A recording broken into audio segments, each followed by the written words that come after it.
Čia mes kartais galvojam, kad jeigu mes tikime Jėzumi, mes būsim populiarūs, žmonės mus mylės, nes mes mylim Jėzų. Nors papasakosiu, kokį aš turėjau realų išgyvenimą vieną kartą. Aš dirbau, vienus metus dirbau savo mokykloje, kurią aš pats baigiau.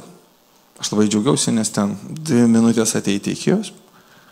Ir aš pradėjau ten skelbti evangeliją savo mokiniams taip pat. Direktorius, aišku, perspėjo mane, sako, galbūt tu nori būti kankiniu. Sako, mes susitarėm, nes kada aš jau atėjau, iš karto kažkas tai užstukalino, kad aš iš tikėjimo žodžių. Ir sako, Viorelai, susitarėm. Ir aš atsimenu vieną kartą, tiesiog mokiniai neatsinešė vadovėlių po naujų metų. Ir aš tada papasakoju jiems apie Jėzų.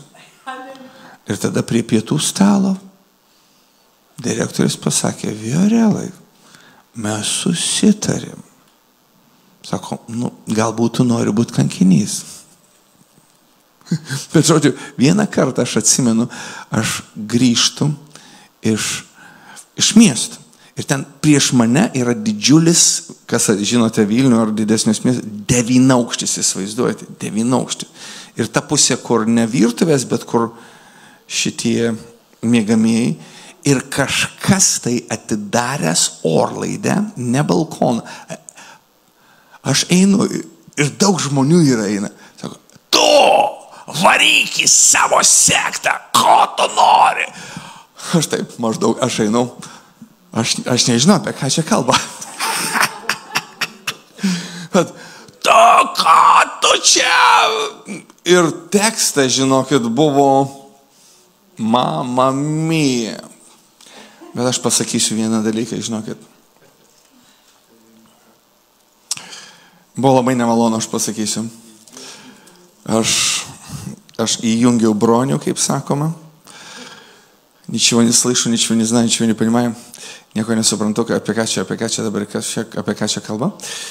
Aš praėjau, bet aš noriu pasakyti vieną dalyką. Pats pagrindinis dalykas mūsų gyvenime yra būti populiariu Jėzaus akyse. Tai yra pats svarbiausias dalykas.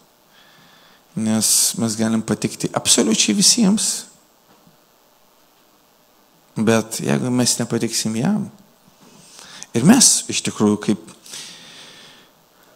mes galim, būdami tikintieji, tokie ir būti. Žinot kodėl? To, kad Jėzus pasakė, tikinčiam viskas įmanoma. Ir kai aš žiūriu kai kurių tikinčiųjų gyvenimą, aš pasakau, jisai stebina, kad jisai yra labai nekrikščioniškas, bet aš sakau, visada tikinčiam viskas įmanoma.